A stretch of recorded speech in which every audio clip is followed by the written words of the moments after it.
బ్రిటన్లో breaking news చూస్తున్నాం. ప్రభుత్వం ఖరీఫ్ సీజన్లో రైతులకు అందించే రైతు భరోసా ఆర్థిక సాయం శిల్పకళా వేదికగా సీఎం రేవంత్ రెడ్డి విడుదల చేయనున్నారు. మొదటి రోజు 41.37 లక్షల మంది రైతుల ఖాతాల్లోకి 2,482.02 కోట్ల జమ కానున్నాయి. 1 ఎకరం వరకు భూమి కలిగిన 14.65 లక్షల మంది రైతుల కోసం 878.94 కోట్లు, 2 ఎకరాల వరకు భూమి కలిగిన 26.72 లక్షల మంది రైతుల కోసం 1,603.08 కోట్లు ప్రభుత్వం విడుదల చేయనుంది. ఈ సీజన్లో 73.32 లక్షల మంది రైతుల ఖాతాలో రైతు భరోసా నిధులు దశల వారీగా పంపిణీ చేయనున్నట్టు వ్యవసాయ శాఖ తెలిపింది. కొత్తగా పాస్ పుస్తకాలు వచ్చిన రైతులు జూలై 5 లోపు సమీప వ్యవసాయ విస్తరణాధికారిని పట్టాదారు passbook, Aadhaar card, bank account వివరాలు అందజేస్తే చివరి రోజు వారికి పెట్టుబడి సాయం అందనుంది.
ప్రభుత్వం ఖరీఫ్ సీజన్లో రైతులకు అందించే రైతు భరోసా ఆర్థిక సాయం శిల్పకళా వేదికగా సీఎం రేవంత్ రెడ్డి విడుదల చేయనున్నారు. మొదటి రోజు 41.37 లక్షల మంది రైతుల ఖాతాలోకి 2,482.02 కోట్లు జమ కానున్నాయి. 1 ఎకరం వరకు భూమి కలిగిన 14.65 లక్షల మంది రైతుల కోసం 878.94 కోట్లు, 2 ఎకరాల వరకు భూమి కలిగిన 26.72 లక్షల మంది రైతుల ఖాతాలోకి 1,603.08 కోట్లు ప్రభుత్వం విడుదల చేయనుంది. రైట్, ఈ అంశానికి సంబంధించి మరింత సమాచారాన్ని మా ఇన్పుట్ ఎడిటర్ రాజమౌళి అందిస్తారు. రాజమౌళి.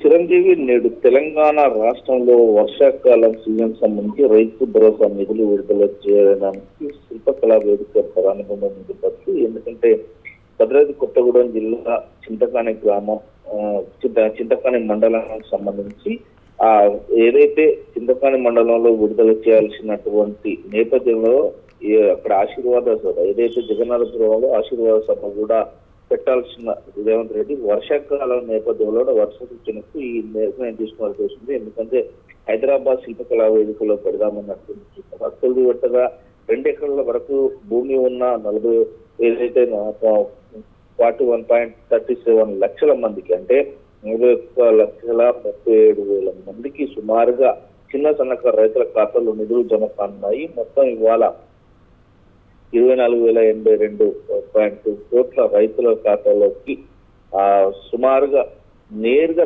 వరకు జమ అవుతాయి. ఏదైతే సంవత్సరానికి 12 లక్షల చొప్పున 12,000 చొప్పున రావాల్సిన నిధులు 2 విడతలుగా 6,000 ఎకరాన 6,000 చొప్పున విడుదల చేయనున్నారు. మొత్తం మీద రైతులకు దశల వారీగా చేస్తారు. వేదిక కూడా కొంత వర్షకారణంగా మార్పు కూడా చోటు చేసుకున్నాయి. జగన్నాథపురం చింతకాని మండలంలో జరగాల్సిన రైతు ఆశీర్వాద సభకు రద్దు చేసి హైదరాబాద్ శిల్పకళా వేదికలో సాయంత్రం 4 గంటలకు రైతు భరోసా పంపిణీ సదస్సుగా నిర్వహిస్తారు. మొత్తం మీద ఈ పథకం కింద ఎకరాకు 6,000 చొప్పున ఏడాదికి 2 సార్లు సీజన్లు కలిపి ఎకరాకు మొత్తం 12,000 అందిస్తారు.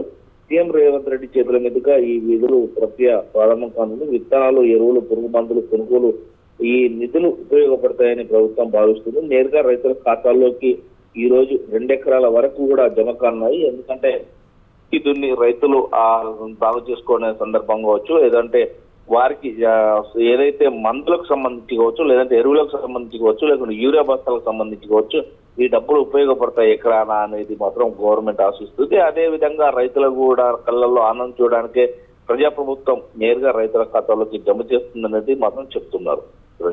Right, thank you Rajamouli.